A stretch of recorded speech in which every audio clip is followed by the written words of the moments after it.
샬롬, 귀한 하루를 말씀 묵상과 기도로 시작하는 사랑하는 우리 식구들에게 하나님 우리 아버지와 주 예수 그리스도로부터 은혜와 평강이 풍성하기를 축복합니다. 오늘 본문 말씀 에베소서 1장 13절 14절 같이 한번 읽어보겠습니다.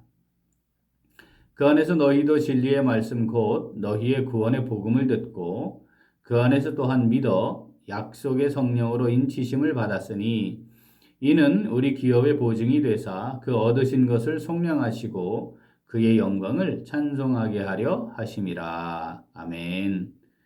오늘 본문 말씀 13절에는 구원에 이르는 믿음, 즉 신앙생활의 필수 요소인 믿음이 어떻게 해서 주어지는가, 그 믿음의 근거가 무엇인가에 대해 기록하고 있습니다.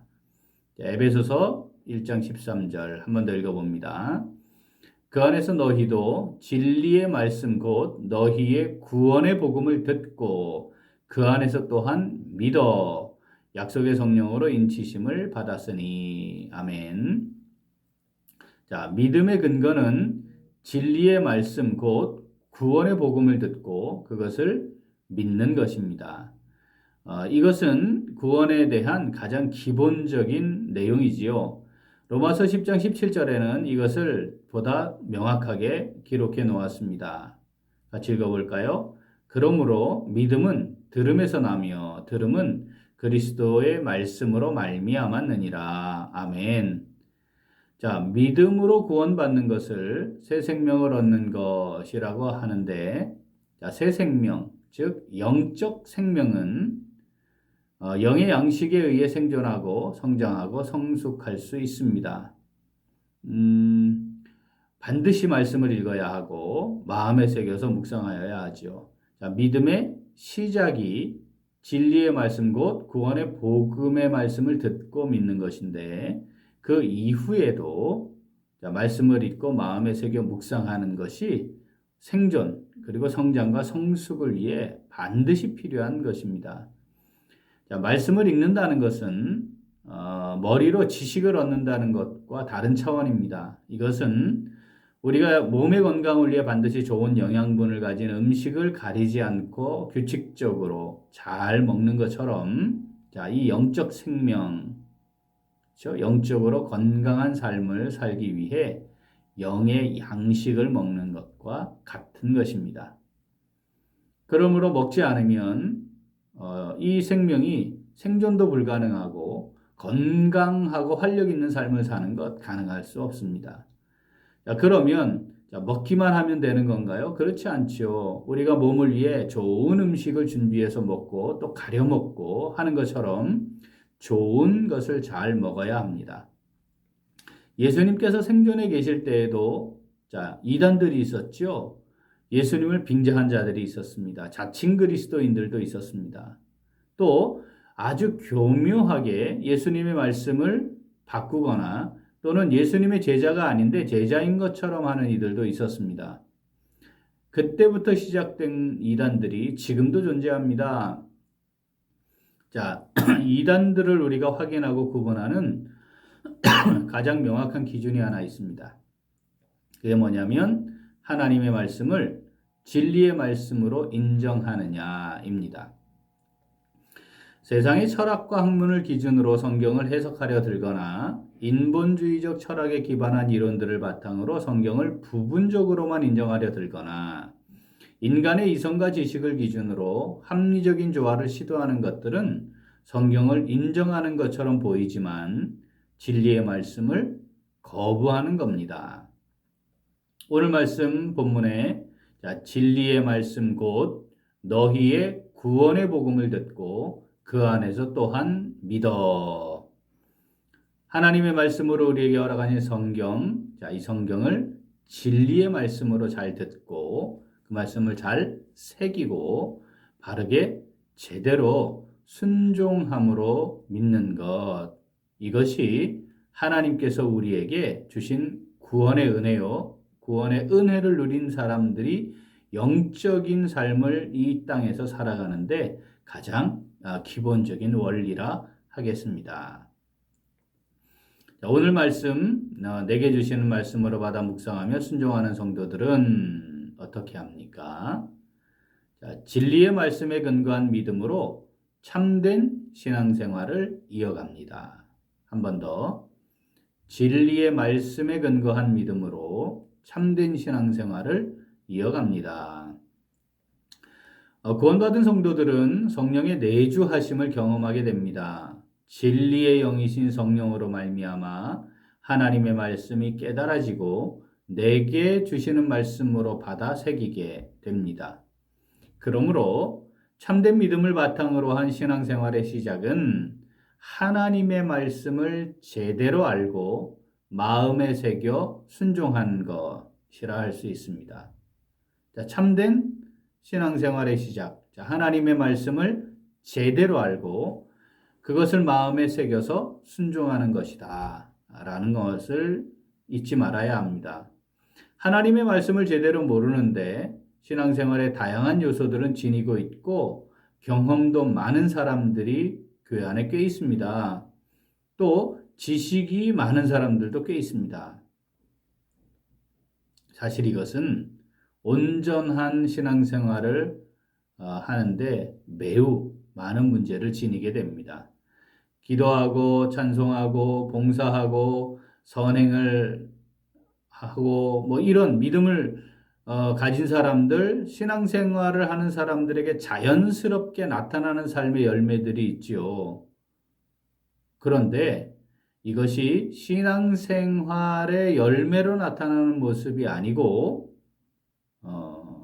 종교생활 또는 종교의식으로서만 나타나는 경우도 있습니다.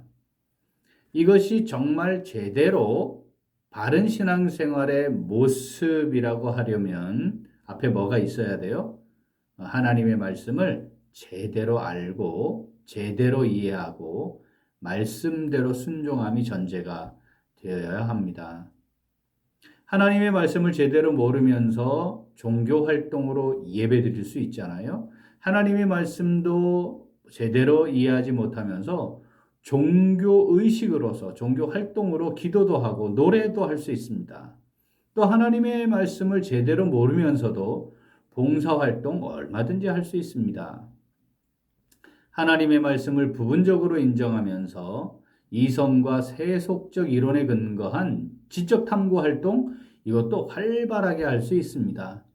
교회 안에 있고 예수를 믿는다 하지만 하나님의 말씀을 하나님의 진리의 말씀으로 성경을 하나님의 말씀으로 온전히 믿지 않는 사람들이 꽤나 있는 거죠. 그러므로 성도들은 하나님의 말씀을 제대로 이해하여 깨닫고 마음에 새겨 순종하는 삶을 살아가는 것, 자, 이것이 신앙생활의 기본이다, 바탕이다, 절대적인 필수 요소이다 라는 사실을 잊지 말아야 합니다. 하나님의 말씀, 진리의 말씀, 구원의 복음의 말씀을 제대로 알지 못하고 처음 그것을 깨닫기는 했지만 그 말씀으로 성장하고 성숙을 경험하지 못하고 살아가고 있는 사람들을 향한 하나님의 간절한 안타까운 마음을 선포한 말씀이 있습니다. 우리 호세아 선지자를 통해서 주신 것인데 4장 6절 같이 한번 읽어볼까요? 내 백성이 지식이 없으므로 망하는도다. 내가 지식을 버렸으니 나도 너를 버려 내 제사장이 되지 못하게 할 것이요. 내가 내 하나님의 율법을 잊었으니 나도 내 자녀들을 잊어버리리라. 아멘. 성도들이 지녀야 하는 참된 지식은 하나님의 말씀을 통해 하나님에 대해 제대로 아는 것입니다. 하나님에 대해 제대로 알지 못해서 지식이 없어서 또 그 지식을 버려서 하나님의 말씀을 깊이 묵상하고 그 뜻을 헤아려 순종하는 기본적인 삶의 모습이 없어 하나님이 우리를 버리고 잊어버리겠다 하시는 말씀, 자녀들까지도 잊어버리겠다 라고 하는 말씀 우리 마음에 잘 새겨야 합니다. 하나님을 제대로 아는 것 어떻게 가능합니까? 하나님의 말씀을 깊이 연구하고 또 뜻을 이해하고 묵상하는 것을 통해 가능합니다. 내 스스로 그것을 할 수 없다면 하나님께서 다양한 하나님의 귀한 사람들, 목사님과 또 교사들을 통해 하나님의 말씀을 풀어서 가르치시지요. 주님의 몸된 교회를 주님의 몸된 교회, 하나님을 아는 것과 믿는 일에 하나가 되도록 하시기 위해 하나님께서 목사와 교사를 두셨다는 사실 기억하고 하나님의 말씀을 제대로 알고 마음에 새겨 순종하는 것 필요합니다. 자, 진리의 말씀과 너희의 구원의 복음을 듣고 그 안에서 또한 믿어 이렇게 선언하신 말씀 기억하면서 진리의 말씀 위에 신앙생활을 잘 이어가는 우리 모두가 될 수 있기를 소원합니다. 제가 37년 동안 교회 사역자로 사역을 해오지 않았습니까? 자, 이 경험에 비추어 보면 교회를 오래 다닌 사람들 중에 말씀을 제대로 모르는 사람들이 꽤나 있습니다. 말씀을 암송하고 묵상하면서 살아가는 것 하지 않는 성도들 꽤나 많습니다. 그런 분들의 공통점, 말씀이 없으니까 어떻게 해요? 자기 지식과 경험에 따라 인간적인 차원에 머무르게 됩니다. 교회에서 직분도 받고 섬기기도 하지만 하나님의 말씀대로 하는 것이 어떤 것인지 진지한 고민도 없이 하는 경우들이 많이 있습니다. 하나님께 묻고 그 뜻을 구하는 것, 어떻게 해야 될지도 모른 채 그냥 자기 생각과 경험대로 이 세상의 원리에 적당히 묻혀서 그렇게 교회 안에서도 행하려는 사람들이 꽤 많습니다. 이건 우리 스스로가 하나님 앞에서 가슴에 손을 얹고 살펴보면 쉽게 알 수 있는 거죠. 사랑하는 우리 귀한 식구들, 하나님의 말씀이 우리의 삶의 근거요, 바탕이 되게 합시다. 매일 육적인 육체의 건강을 위해 신경 쓰고 애쓰는 것, 그것도 해야 되지요. 그런데 그것보다 더 우선적이고 중요한 것, 우리 영적 건강을 잘 유지하는 것임을 기억하고 그것을 고백하는 삶을 살아가면 좋겠습니다. 진리의 말씀 위에 견고하게 세워진 믿음을 따라 오늘 그리고 우리의 남은 날들을 아름다운 신앙생활로 하나님을 기쁘시게 해드리는 우리 모두가 될 수 있기를 소원합니다. 아멘. 기도하겠습니다. 하나님 우리에게 신령한 지혜와 총명을 주셔서 진리의 말씀 곧 구원의 복음을 듣고 예수 그리스도의 성령의 은혜를 깨닫고 믿어 구원의 은혜를 누리도록 인도하여 주심을 감사드립니다. 하나님의 말씀인 성경을 영의 양식으로 잘 먹고 잘 소화시키고 그 말씀대로 행하는 바른 믿음, 참된 믿음을 지니게 하시고 진리의 말씀을 묵상하고 순종함이 우리의 삶의 힘과 능력이 됨을 경험하도록 성령으로 인도하여 주시옵소서. 감사드리며 예수님 이름으로 기도합니다. 아멘. 오늘 도고 기도는 아산 성은교회를 위하여입니다. 먼저 김한태 목사님, 우리 고현영 사모님 지우 예주 위해서 기도하겠습니다. 하나님께서 맡기신 교회임을 믿음으로 고백하며 충성하시는 목사님께 하나님의 참된 위로와 격려와 은혜가 넘치도록 또 날마다 새로운 힘과 능력을 공급하시도록 사모님과 지우 예주에게 날마다 새로운 사랑과 위로가 넘치고 때를 따라 돕는 은혜로 인도해 주시도록 기도하겠습니다. 또 아산 성은교회를 위하여 기도하겠습니다. 다음 세대가 예수의 영으로 충만하여 예수님을 증거하는 이 시대의 영적 리더, 영적 거장으로 잘 성장할 수 있도록 성도들이 예수님을 알고 믿고 증거하는 일에 어린아이가 되지 않고 장성하여 믿음의 영적 아비로 성장하도록 함께 기도하겠습니다. 이어서 육신의 연약함으로 치료 중에 있는 우리 식구들과 생활에 어려움을 겪고 있는 식구들과 군복무 중인 형제들과 타 지역에서 머물고 있는 우리 교회 식구들과 학업 중에 있는 청년들을 위해 기도하시고 코로나 상황이 진정되고 백신 접종이 신속하게 이루어져서 빨리 정상적으로 회복되고 그래서 모든 교회들이 주신 사명 잘 감당할 수 있도록 기도하시고 각자의 기도 제목으로 함께 기도하겠습니다. 기도합니다.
안녕.